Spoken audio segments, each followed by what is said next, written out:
নমস্কার, আমি মৌ চলে এসেছি নতুন একটি রেসিপি নিয়ে। আজ বানাবো মাংসের কাটলেট। এই রেসিপিটি তৈরি করতে কি কি সরঞ্জাম লাগছে চলুন সেটা দেখে নেওয়া যাক। 250 গ্রাম মাংস নিয়ে সেটিকে মিক্সিতে আমি কিমা বানিয়ে নিয়েছি। আর লাগছে পেঁয়াজ কুচি, কাঁচা লঙ্কা কুচি, ধনেপাতা কুচি, পেঁয়াজ পাতা কুচি, সবশেষে লাগছে সেদ্ধ করা আলু।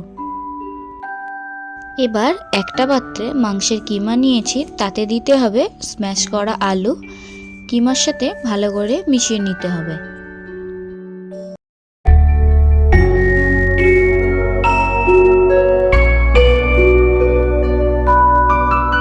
এরপর পেঁয়াজ কুচি, কাঁচা লঙ্কা কুচি, পেঁয়াজ পাতা কুচি, ধনে পাতা কুচি দিয়ে দেব।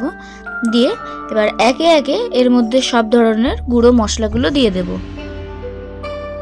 যেমন প্রথমেই দেব নুন 1 টেবিল স্পুন, ধনের গুঁড়ো দেব 1/2 টেবিল স্পুন, তারপর দেব লঙ্কার গুঁড়ো 1/2 টেবিল স্পুন, হলুদ গুঁড়ো 1/2 টেবিল স্পুন, আর দিয়ে দেবো chaat masala 1/2 table spoon, cornflour দেব 2 টেবিল স্পুন এবং সবশেষে কিছুটা চিলি ফ্লেক্স ছড়িয়ে দেব। এবার ভালো করে সবকিছু মিশিয়ে নেব।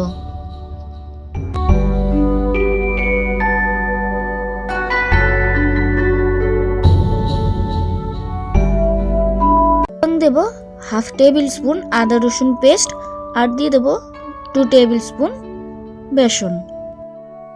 এবার একটা ছোট পাত্রে ডিম ভেঙে সামান্য নুন দিয়ে ভালো করে ফেটিয়ে নেব।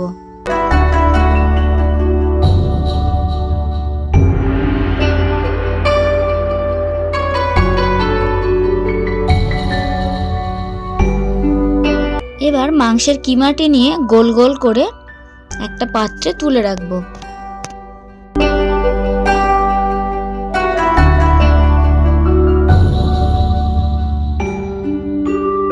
এবার 2 হাতের সাহায্যে আরেকটু ভালো করে গোল করে নিয়ে প্রথমে ফেটিয়ে রাখা ডিমের গোলায় ডুবিয়ে নিয়ে তারপর বিস্কিট গুঁড়োর মধ্যে নিয়ে মাখিয়ে নেব। এইভাবে প্রতিটি কাটলেট ভালো করে তৈরি করে নেব।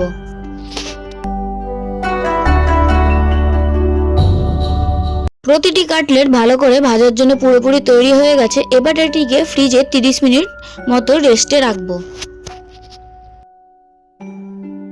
30 মিনিট পর কাটলেটগুলো ফ্রিজ থেকে বাইরে বার করে রেখেছি। এবার একটা কড়াইতে তেল গরম করতে বসিয়ে দেব। ভালো করে তেল গরম হয়ে এসেছে। এবার একে একে কাটলেটগুলো ডিপ ফ্রাই করে নেব। আপনারা চাইলেই কাটলেটগুলো তৈরি করার সাথে সাথে ভেজে নিতে পারেন। আমি 30 মিনিট ফ্রিজে রেস্টে রেখেছিলাম, কারণ কাটলেটগুলো ফ্রিজে 30 মিনিট রেস্টে রাখলে খেতে অনেক টেস্টি হবে। কাটলেটের একটা পিঠ ভালো করে ভাজা হয়ে গেছে। এবারে উল্টে দিয়ে অন্য পিঠ ভাজতে দেব।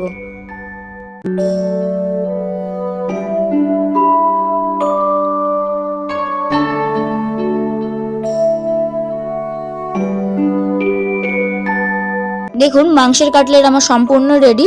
এবার একটা চামচের সাহায্যে হালকা করে স্ক্র্যাচ করে নেব, যাতে স্ক্র্যাচ করলে ভালো করে বোঝা যায় এটা মুচমুচে তৈরি হয়েছে কিনা।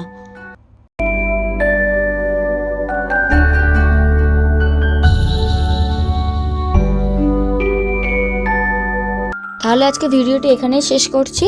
আমার ভিডিওটি ভালো লেগে থাকে তাহলে অবশ্যই চ্যানেলটি সাবস্ক্রাইব করে দেবেন। দেখা হচ্ছে নতুন একটি ভিডিওতে।